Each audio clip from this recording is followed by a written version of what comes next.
भारत पाकिस्तान के बीच cease fire हो चुका है, लेकिन सोशल मीडिया पर आप देखेंगे तो सरकार की आलोचना हो रही है। प्रधानमंत्री नरेंद्र मोदी पर निशाने साधे जा रहे हैं। वहीं टीवी अखबार इसको फिर से दोबारा मास्टर स्ट्रोक बता रहा है। प्रधानमंत्री से सवाल पूछे जा रहे हैं कि क्या पहलगाम हमले के आतंकी पकड़े गए, क्या जो आतंकी थे उनको सजा मिली। लेकिन इस बीच जो कुछ हैपनिंग हुई है वो मैं चाहता हूं कि आपको बता दूं कि इस दौरान जो हमारे जवान शहीद हुए हैं उनके नाम सचिन पायलट ने शेयर किए हैं। तो जो कुछ इंपॉर्टेंट मुद्दा है वो मैं आपको बता रहा हूं। सोचिए, पूरा सोशल मीडिया इंदिरा गांधी जी को याद कर रहा है। उनको लगता है कि इंदिरा गांधी ने जिस तरह से बांग्लादेश बांट दिया था, लोगों को लगता था कि इस बार पाक अधिकृत कश्मीर पर कब्जा होगा, बलूचिस्तान अलग हो जाएगा। लोग प्रधानमंत्री नरेंद्र मोदी पर तंज कर रहे हैं कि वो सिर्फ चुनाव लड़ सकते हैं, युद्ध नहीं। अभी तक कोई विरोध प्रदर्शन तो नहीं हुआ है, लेकिन सोचिए, लाल बहादुर शास्त्री जो भारत के प्रधानमंत्री थे, 65 के युद्ध में जब उन्होंने ताशकंद समझौता किया था तो आरएसएस के लोगों ने उनके घर का घेराव किया था और नारेबाजी की थी और उनको गालियां तक दी थी।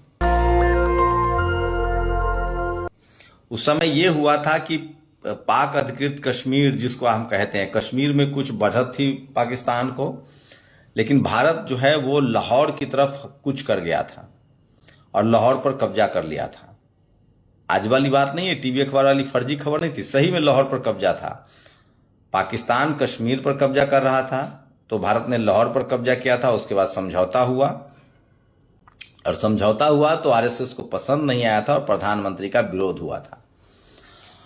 अब सोचिए, कुछ लोग जो और सवाल उठा रहे हैं वो कह रहे हैं कि भारत और पाकिस्तान का जो ये पूरा मसला है वो द्विपक्षीय है, बायलैटरल है। तीसरे देश की मध्यस्थता को भारत ने कभी भी नहीं माना था। यूनाइटेड नेशंस में भी वो इस बात पर सहमत थे कि इस मामले में कोई पंचायत नहीं हो सकती, वो हमारे और पाकिस्तान का बीच है। तो क्या ये रणनीति भी चूक गई है? और क्या अमेरिका के राष्ट्रपति ट्रंप ने जिस तरह से ट्वीट किया, क्या अमेरिका अब इस मामले पर पंचायत करेगा? इसको लेकर लोग लिख रहे हैं कि यह भारत की संप्रभुता के खिलाफ है।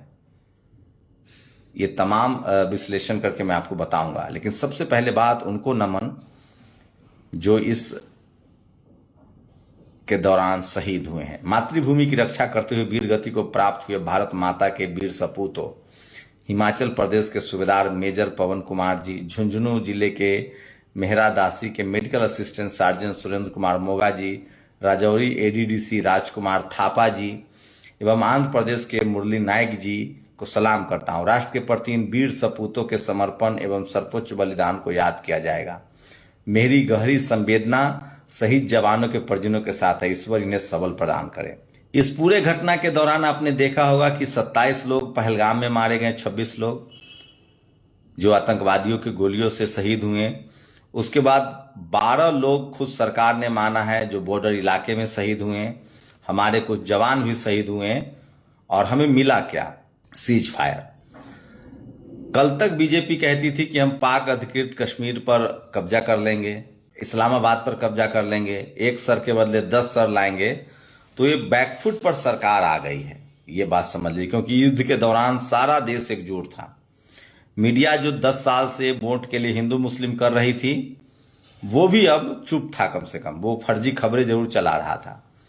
लेकिन अब सरकार क्या जवाब देगी? प्रधानमंत्री नरेंद्र मोदी की जो 56 इंच वाली छवि थी उसको ठेस लगा है। हाँ, इस दौरान कुछ इंडियन यूट्यूब चैनल को जरूर बंद किए गए। 4 PM परसों वाजपेयी, 4 PM की वापसी हो गई है, द वायर। कुछ अपने ही देश के नागरिकों पर FIR जरूर किया गया सवाल पूछने पर। सरकार से सवाल पूछने को सेना से सवाल कहा गया। खैर, नेहा सिंह राठौर को भी अब कोर्ट से राहत मिल चुकी है।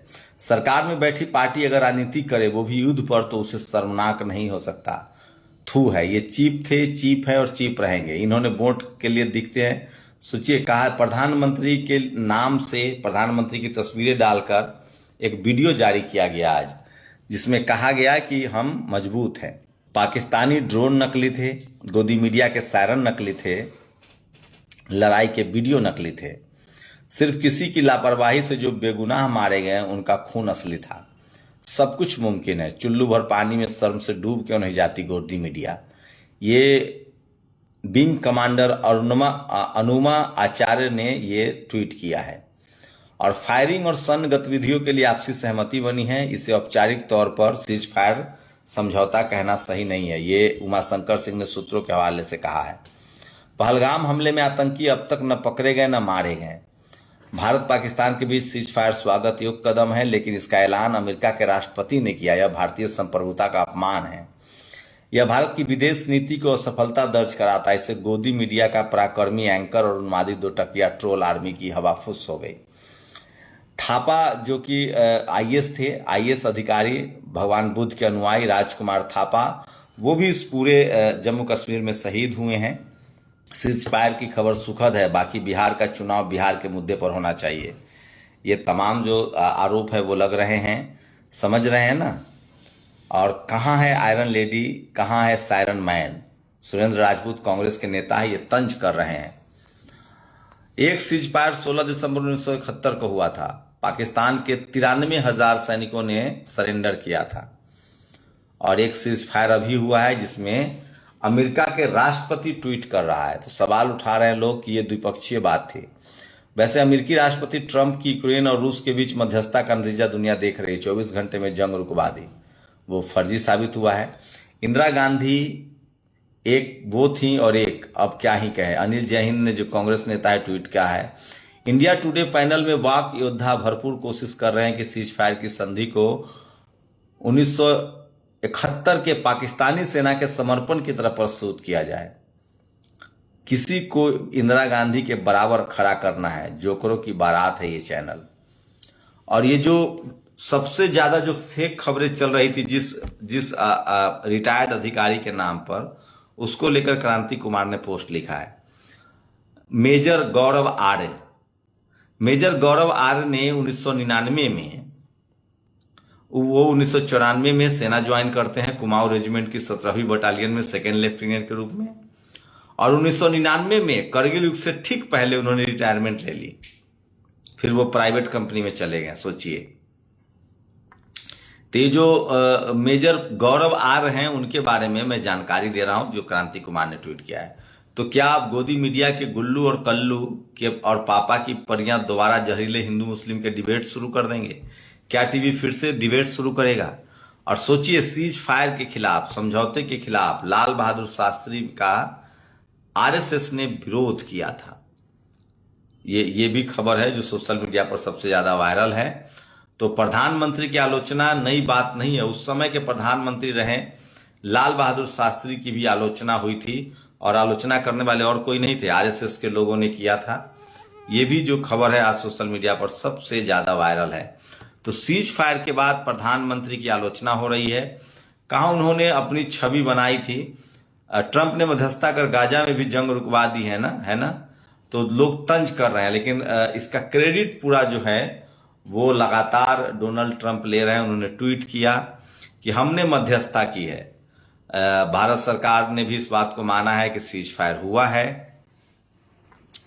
तो तमाम सोशल मीडिया पर सरकार को कटघरे में घेरा जा रहा है। लोग लिख रहे हैं सीज फायर से पहले सुनिश्चित कर लो कि जी न्यूज, आज तक, टाइम्स नाउ वाले एंकर पाकिस्तान से वापस आए कि नहीं। सब फर्जी खबर चला रहे थे। कोई इस्लामाबाद कब्जा था, कोई कराची पोर्ट कब्जा था। और गुरुजनों से जानना चाहता हूं, सोचिए, उमाशंकर सिंह ने सवाल उठाया कि क्या आज से पहले कभी भारत पाकिस्तान के बीच कोई द्विपक्षीय बातचीत हुई थी? द्विपक्षीय बातचीत होती थी, कोई मध्यस्थता हुई थी? क्योंकि भारत हमेशा से मानता रहा है कि हम मध्यस्थता पसंद नहीं करेंगे। पप्पू यादव ने लिखा है, प्रधानमंत्री जी, अमेरिका को बाप बनने नहीं दिया जाए। युद्ध विराम हो, लेकिन भारत की शर्तों पर। भारत जैसे महान देश के संबंध में घोषणा अमेरिकी राष्ट्रपति की हैसियत से कर रहा है। यह भारत की संप्रभुता पर हमला है। मोदी जी, आप सिर्फ चुनाव लड़ सकते हैं, युद्ध आपके बस की नहीं है। प्रधानमंत्री मोदी जी को तत्काल इस्तीफा देना चाहिए। अपने ही देश के नागरिकों से आप लड़ सकते हैं, उनका यूट्यूब चैनल बंद कर सकते हैं। जयराम रमेश ने कहा है कि वाशिंगटन डीसी से आई अभूतपूर्व घोषणा के संदर्भ में अब यह राष्ट्रीय आवश्यकता बन गई है, प्रधानमंत्री एक सर्वदलीय बैठक करवाएं। और सोचिए, भारत पाकिस्तान युद्ध से पहले बीजेपी का नारा था पीओके पर कब्जा करेंगे, बलूचिस्तान को आजाद कराएंगे, लाहौर में झंडा फहराएंगे, हाफिज सईद को ढेर करेंगे। क्या हुआ? कुछ नहीं। इसलिए कहता हूं देश चलाने और मुंह चलाने में बहुत फर्क है। पाकिस्तान की राजधानी इस्लामाबाद पर कब्जा, ये सब मीडिया झूठ बोल रहा था। तेजस्वी यादव ने कहा है कि विशेष सत्र बुलाया जाए, और पुण्य परसु ने कहा है कि आज इंदिरा बहुत याद आ रही हैं। अभी 2 दिन पहले अंधभक्त को जो लोग 9 बार वाले को गाली दे रहे थे, अब उसको अब मास्टर स्ट्रोक कहेंगे। मैंने पहले ही कहा था व्यापारी युद्ध नहीं करते हैं। दोनों तरफ की सरकारों ने अपने समर्थकों को खुश कर दिया। इसको कहते हैं लॉलीपॉप थमाना, आप चूसते रहो। तो ये सबसे बड़ी, इनकी रीढ़ तो जेलेंस्की जितनी भी मजबूत नहीं निकली। सुनील शर्मा ने ट्वीट किया है। अखिलेश यादव है, सरकार से आग्रह है कि संवेदनशील समय में विविध संचार माध्यमों से लगातार जन संवाद करके सभी आशंकाओं का निर्मूलन करे। सरकार समस्त उपभोक्ताओं वस्तुओं की आपूर्ति तत्काल सुनिश्चित करे जिससे जमाखोरी न हो, मुनाफाखोर। तमाम तरह की चिंता, युद्धोन्माद के लिए बुरी खबर, शांति पसंद के लिए राहत की खबर है। तो तमाम विपक्षी नेता, पत्रकार जो सरकार से सवाल पूछते हैं, इंदिरा गांधी होना आसान नहीं है, ये आज सबसे बड़ा टैग है। व्यक्ति अपने कर्मों से याद रखे जाते हैं। 1971 में जिस अमेरिका के युद्धपोत रोक दिए थे, वो अमेरिका भारत पाक के बीच सीजफायर की घोषणा कर रहा है। तो ये तमाम बड़ी खबरें हैं जो सोशल मीडिया पर वायरल है, और लोग तस्वीरें, अब हमें दूसरी ऐसी तस्वीर नहीं मिलेगी। चुनाव लड़ने और युद्ध लड़ने में फर्क होता है। यूं ही कोई इंदिरा गांधी नहीं बन जाता है। सच्चाई है, इंदिरा गांधी होती तो पूरा बदला लेती। आज ये सबसे ज्यादा ट्रेंड कर रहा है कि इंदिरा गांधी होती तो आज यूं ही कोई इंदिरा गांधी नहीं बन जाता।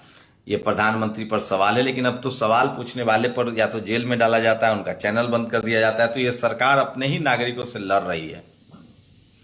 अमेरिका ने इंदिरा गांधी पर भी दबाव बनाया था, लेकिन इंदिरा गांधी कहीं नहीं रुकी, न डरी, पाकिस्तान को बांट दिया। दिल्ली बिग ब्रेकिंग, विदेश मंत्रालय की प्रेस कॉन्फ्रेंस, विदेश सचिव विक्रम मिश्री का बयान, सीज फायर का ऐलान किया, गोलीबारी रोकने की सहमति बन चुकी है। चुनाव लड़ने और युद्ध लड़ने में फर्क होता है, यूं ही कोई इंदिरा गांधी नहीं बन जाता। रोहिणी सिंह ने ट्वीट किया है ये। तो शांति की लोग घोषणा तो कर रहे हैं, लेकिन अमेरिका की पंचायत क्यों है, इसको लेकर लोग सवाल उठा रहे हैं।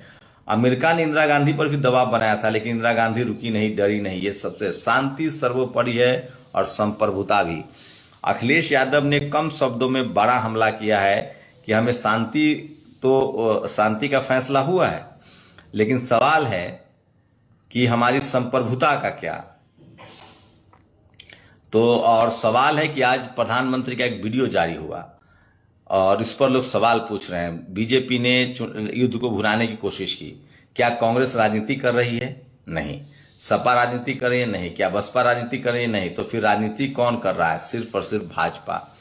तो क्या युद्ध को चुनाव में इस्तेमाल किया जाएगा? ये वो बड़ा सवाल है जो पूरा देश जानना चाहता है। इस सीज फायर को लेकर सवाल सरकार से पूछे जा रहे हैं कि आखिर सीज फायर क्यों, और इसकी मध्यस्थता अमेरिका क्यों कर रहा है? क्योंकि भारत पाकिस्तान के रिश्ते के जो सारे मसले हैं उसको कभी भी इंटरनेशनल फोरम पर नहीं जाने दिया गया है। ये बड़ा सवाल है। शुक्रिया।